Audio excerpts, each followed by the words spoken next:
నార్సింగిలో నకిలీ government orders సృష్టించి ప్రభుత్వ ఆస్తి కబ్జా చేసిన కేసులో నిందితుల ముఠాను పోలీసులు అరెస్ట్ చేశారు. అరెస్టైన వారిలో నిమ్మల రాజేష్ గౌడ్, నిమ్మల వేణుగోపాల్, నిమ్మల సాయికిరణ్ ఉన్నట్లుగా పోలీసులు తెలిపారు. పరారీలో వైసీపీ మాజీ ఎమ్మెల్యే బొల్లా బ్రహ్మనాయుడు, సునీల్ ఉన్నట్లుగా వెల్లడించారు. గండిపేట సర్వే నెంబర్ 18 ప్రభుత్వ భూమిపై నకిలీ పత్రాలను సృష్టించారు నిందితులు. 5 ఫేక్ జీవోలను తయారు చేసి ప్రభుత్వం ఈ భూమిని క్రమబద్ధీకరించారు అంటూ నిందితులు ప్రచారం మొదలుపెట్టినట్టుగా పోలీసులు గుర్తించారు. తహసీల్దార్ ఫిర్యాదుతో భూమోసం వెలుగు చూసింది.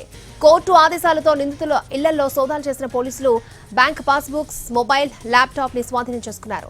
నిమ్మల కుటుంబం రాధాకృష్ణను అరెస్ట్ చేసిన తర్వాత వారిచ్చిన వివరాలు, తాము సేకరించిన ఆధారాలు ఒకేలా ఉన్నాయన్నారు. వీరు బొల్లా రమేష్, బ్రహ్మనాయుడుతో భూమి అమ్మకానికి ఒప్పందం కుదుర్చుకున్నారు నిందితులు.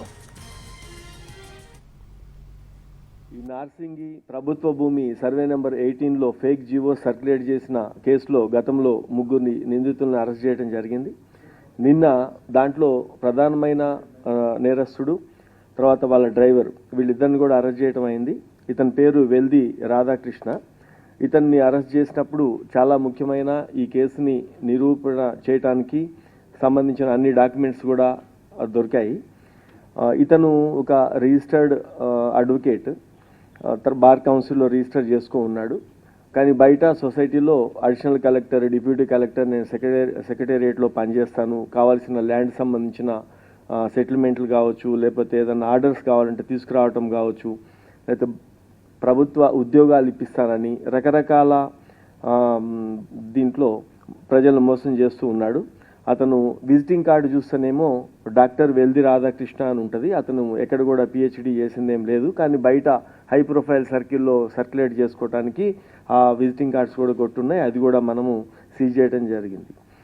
ఇతని దగ్గర నుంచి మనము ఈ ఫేక్ జీవో ఏదైతే ఒరిజినల్ పేపర్స్ ఇప్పుడు దాకా మన ముందు ఇక్కడ డిస్ప్లే చేయబడ్డాయి ఉన్నాయో ఆ ఒరిజినల్ జీవోస్ కూడా మొత్తము, తర్వాత ఈ నిమ్మల ఫ్యామిలీకి గవర్నమెంట్ నుంచి ల్యాండ్ని రెగ్యులరైజ్ చేయమని చెప్పి కలెక్టర్కి, అక్కడ నుంచి CCLAకి అందరికీ ఏదైతే ఫైల్ రూటింగ్ అయిందో, యాక్చువల్గా ఒక గవర్నమెంట్ ఫైల్ ఒక దరఖాస్తుదారుడు గవర్నమెంట్కి అప్లికేషన్ పెట్టుకుంటే ఏ ఆఫీసులకి ఏ విధంగా అయితే తిరుగుతుందో అదే విధంగా తిరిగినట్లుగా అక్కడేమో అన్ని ఆర్డర్స్ వచ్చినట్లుగా ఆ officers concern all IAS officer signatures అందరి కూడా ఫోర్జరీ చేసి దాని మీద ఆర్డర్స్ కూడా క్రియేట్ చేయడం జరిగింది.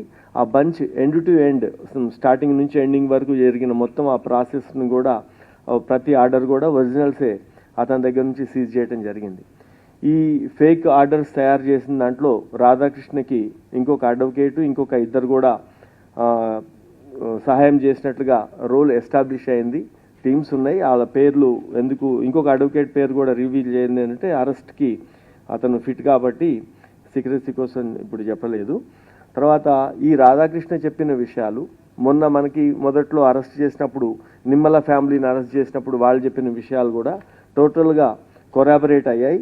దీని ప్రకారం వినుకొండ XMLA బొల్లా బ్రహ్మనాయుడు, తర్వాత రమేష్, వీళ్ళ పాత్ర ఇంకా క్లారిటీతో కొరాబరేటివ్ ఎవిడెన్స్తో కూడా దొరికింది. ఈ స్కామ్లో ఇన్వెస్టర్ అయినటువంటి బ్రహ్మనాయుడు, రమేష్ ఈ జీవో ఆర్డర్స్ కనుక రెడీ అయితే ఇంకొక పార్టీ ఉంది అని చెప్పి వాళ్ళని అమ్మటానికి కొన్ని ఆర్డర్స్ అన్న ఎక్కడైతే ఫైల్ ప్రాసెస్లో ఎంతవరకు వచ్చిందో చూస్తూ ఈ ఆర్డర్స్ కావాలి అని అన్నప్పుడు ఇది రాధాకృష్ణ ప్లస్ టీమ్ ఈ అన్ని ఆర్డర్స్ కనుక తయారు చేసి దీన్ని బయట వాళ్ళకి ఇవ్వటం జరిగింది. ఇది కనుక వాట్సాప్ సర్క్యులేషన్లో కనుక రాకపోయి ఉంటే ఇంకొక పెద్ద పార్టీని తీసుకొచ్చి వీళ్ళు దాన్ని డిస్పోజ్ చేసి ఉండేవాళ్ళు. ప్రాసెస్లో ఉంది కాబట్టి అయిపోతుంది కాబట్టి అనే ఉద్దేశంతో ఈ దొంగ ఇవి యాక్చువల్గా ఈ జీవోస్ అన్నీ కూడా ఈ ఆర్డర్స్ రావడానికి డబ్బులు ఖర్చు అవుతాయి అని చెప్పినప్పుడు ఈ వెల్ది రాధాకృష్ణకి బ్రహ్మనాయుడు 4 crores నగదు ఇవ్వటం, అలానే రాధాకృష్ణ టీంలో ఉన్న ఇంకొక అడ్వకేట్ అండ్ టీం కూడా వాళ్ళకు కూడా 4 crores, మొత్తం 8 కోట్ల నగదు ఇచ్చారని చెప్తా ఉండే. ఈ డబ్బులు నగదు రూపంలో వచ్చింది కాబట్టి అవి ఎక్కడికి పోయినాయి అనేది కూడా ఇంట్రాగేట్ చేస్తున్నాము. అవి ఒక 85 lakhs ఎక్కడికి వెళ్ళినాయి ఇవన్నీ కూడా ట్రాక్ చేస్తున్నాము ఇంకా డీటెయిల్గా. ఈ పెద్ద మొత్తంలో వీళ్ళు రాధాకృష్ణ వాళ్ళు డబ్బులు తీసుకున్నారు కాబట్టి ప్రెజర్లోకి వెళ్ళి అన్ని డాక్యుమెంట్లు కూడా ఒకటేసారి తయారు చేసి ఇంక్లూడింగ్ జీవోస్ కూడా తీసి ఇచ్చేశారు అన్నట్టు. ఈ అరెస్ట్ అయిన ఈ వెల్ది రాధాకృష్ణకి ఈ కేసు ఎప్పుడైతే రిజిస్టర్ అయిందో అప్పుడు ఈ డాక్యుమెంట్లు దాచిపెట్టాలని వాళ్ళ డ్రైవర్ ఒక ప్రవీణ్ అనేవాడికి ఇచ్చి మొత్తం డంప్ షిఫ్ట్ చేసే